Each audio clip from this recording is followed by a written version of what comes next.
think it'll be quite emotional. I've encouraged the patients to speak from the heart, which I'm sure they will. As you know, we've done 12 protests, and I'm always one for visuals. And I felt it was really important to bring along some of our theatrical staging that we use. And I think this hits home. Grace, she's 80 years old. She's had 27 years of pain. Will she ever see justice? Helen, as she explained on Thursday, she's on 36 tablets a day. That's what she takes a week. 1 week. That's what the butcher Eljamel done. And Faye, 7 surgeries, 23 years, and she's facing paralysis. When I say these things, it just becomes a norm because we've battled for 10 years. But these people are living a daily life of hell. And I think we gave you an insight into that, Dr. Codson and Jane, on Thursday. This is what he butchered Eljamel. He caused the daily cocktail of painkillers. He caused the catastrophic surgical damage. He caused life-changing injuries. He caused deep psychological scarring, and he caused physical devastation and blindness and paralysis. That list is not exhaustive. We're sincerely hoping we can have a meaningful meeting tonight. We have to have some hope. We have campaigned, we will continue to campaign. We need that type bar removed. We need some mechanism so that these patients can quite rightly go on, hopefully to apply, get somebody to represent them, to go on the journey for redress, what they so rightly deserve.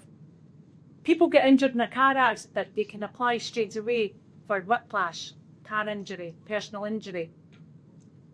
People get clobbered over the head in a nightclub, they can apply to C-cup and they get compensation. These patients have been waiting and fighting for years. As one patient said, "My life matters." These patients, I have personally spoke to 220 patients. All our lives matter. Please don't take us for fools. We're hoping that we will come away from this meeting with something meaningful. As you know, as you said, Jay, the trust has gone. I explained on Thursday, I'll work with you, Nikki, to build that trust back up, because every single patient here does not, and their representatives and their family and their friends and their loved ones, we don't want anybody else to go through what we've went through. And with all due respect to you three, you'll never ever understand that.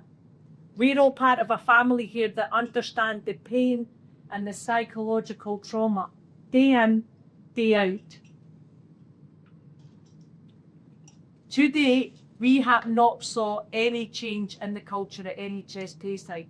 You three can change that. We'll help you. Will we help them? Yeah, yes. We're not bad people, we're passionate people, but we will help you. That is have to give us something to get this kind of removed so that patients can apply, get somebody to represent them, to go on that journey to apply for their litigation. Not everybody will be successful. I have explained that to the patients. The threshold of medical negligence is extremely high. But please, just give them that chance.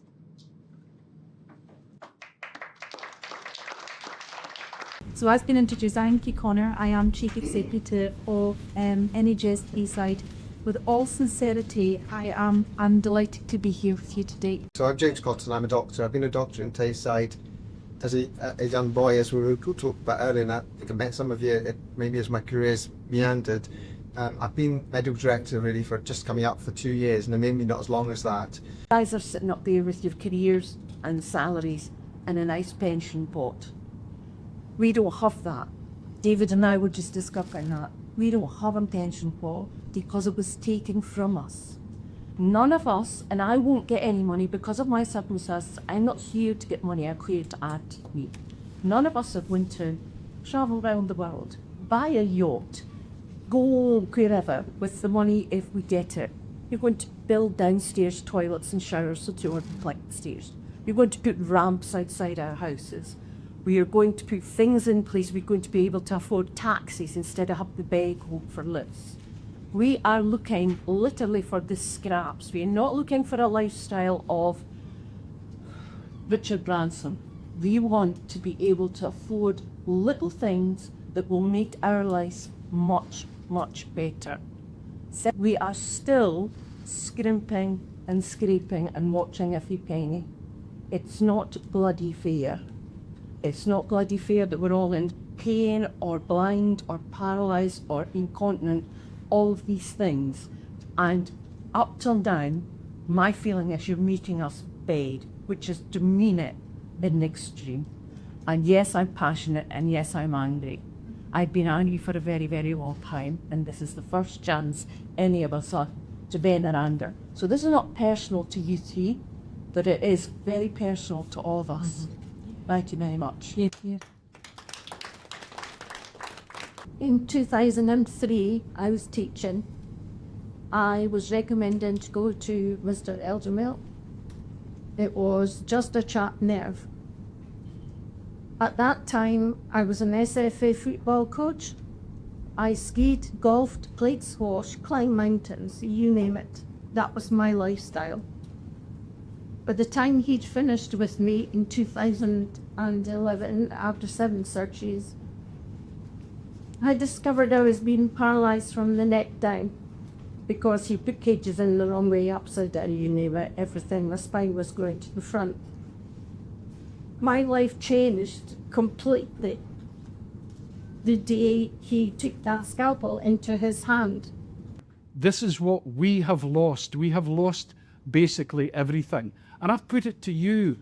How would you feel if it happened to you or a family member? You would be the first one fighting for truth and justice. I mean, we're no bad people. I mean, as I say, I was lucky that I knew part of the system, but coming from a media background, coming from a journalistic background, which I taught, never ever thinking that I was going to have to use the skills that I picked up in the 1980s.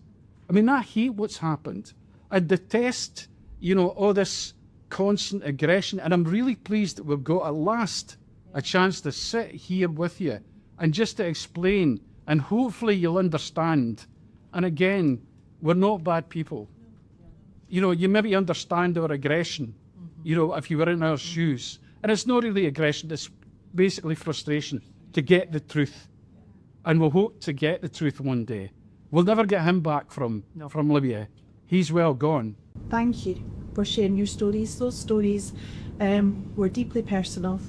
I appreciate they represent a significant impact in your life. I have heard the impact from what you have described, not just on your physical health, but also mental health and what that means for your families. And It's very difficult to absorb all of this. Really difficult to absorb it.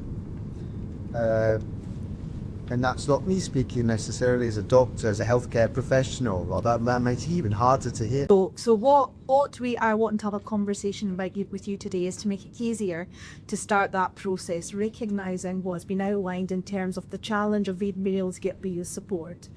What we are proposing is that we put a process in place where people can come forward with information, only information no legal advice needed, to do a submission to us, and we'll be able to then reply on that individual basis regarding. This is to prevent. This is not to ask you to go and get the legal advice before we have this conversation. This is to give you that letter of comfort. I don't know what the right language would be. Something from us with a very, very basic a basic assessment that we're not applying the time bar. That would allow us to reframe a time bar of 3 years from that point of that letter. It would mean you would have something to take to your solicitors to say NHS Tayside have considered this and this is where we're at. That would allow you not to have to get that legal advice when you started, and it would allow us to do this at pace and not wait for the end of another process. That's coming to you without begging balls again. So yes, Conan, it is. You have no idea what our lives are like. I'm not going to get any money. I'm not going to get a penny, but you are making us jump through the bloody hoops What again. you're saying is, one by one, you are going to decide if we get the time bar lifted. I asked you at the very beginning. This isn't your problem, that you caused. You're the guys with the power now to do it. And do you have the courage to do it? Quite likely you don't. We'd be very happy to work with what No. We've been there, we're giving statements and we're tired.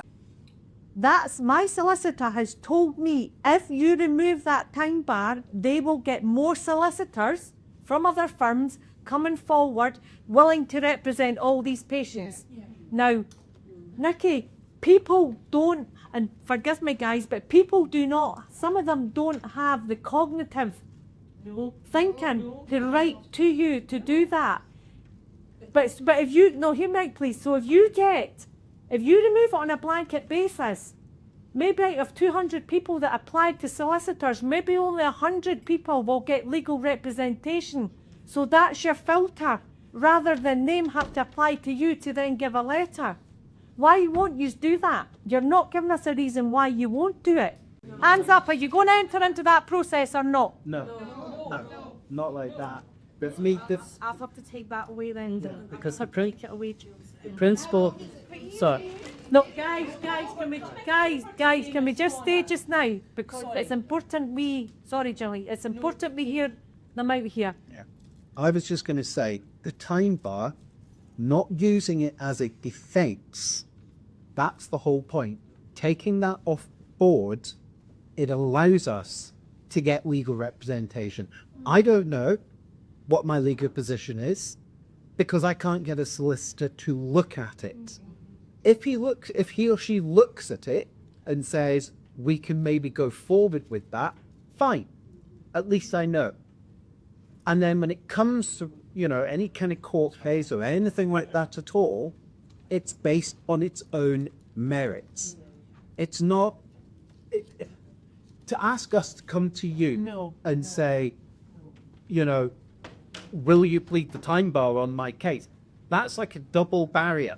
Yeah. We're coming to you first, and then we've got to go to a solicitor. So why do you want patients to do that? What is the reasoning behind that? If you want to work with us and we want to work with you, remove the time bar. That's what we came here for tonight. You've got to appreciate that we have to take legal advice. It's, we're a public body and we're accountable, etc. So the thing that we could come here today and tonight with was, a proposal. So one of the options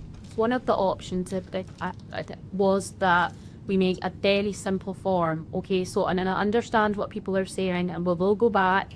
James has made that commitment that actually, so we've tested that. But what it was, so that you don't leave here thinking that we just came and going, oh, you need to write us a big, complicated letter that was just going to be a form which recorded very basic non-legal, just to make that contact into the system so that then you'll have that letter to go, because we were doing it on that individual basis. And there are some legal technicalities around the waiving of time bar, which we have asked our legal people to go and look at as well. So I don't want you to think, they're trying to start and a different kind of conversation with you. I mean, I like the fact that you said you're a public body and you are accountable.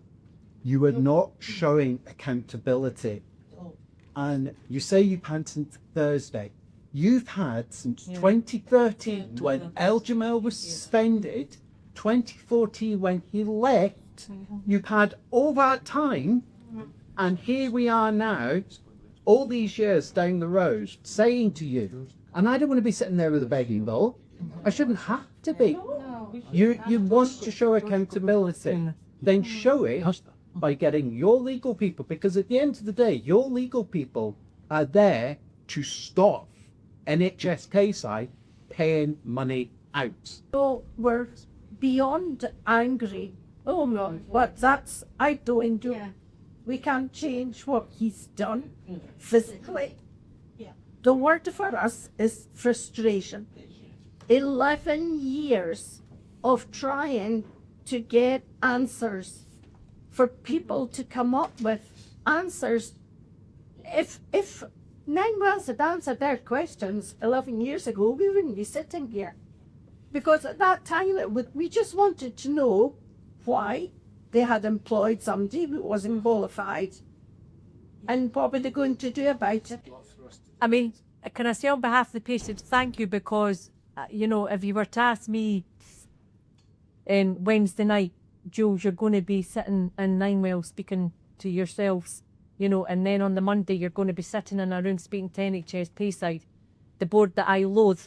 I've never made any mistake about that. I wouldn't have believed you. I do see this as a positive step. I know people will think, okay, we're not going away with what we wanted to hear, but it is a positive step that you have listened to us, because if you fail us, Pat and I have already had a meeting with Tayside, Grant Archibald days, and Pat will back him up here. Grant Archibald said to us his infamous words, give us a chance, give us one last chance, give us 2 weeks.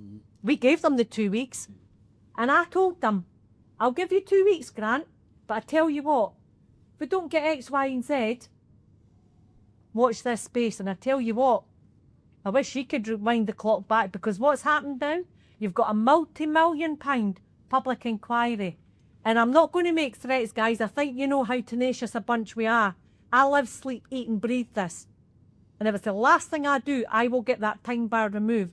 So I thank you for having us here tonight. I hear what you're saying. We have to accept, guys, that Nikki's going to go back with her team and speak to CLO. I think we've been very clear.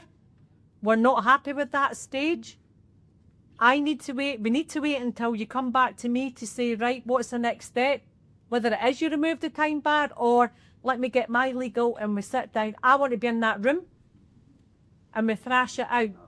But we don't have time. You know, this needs to move at pace.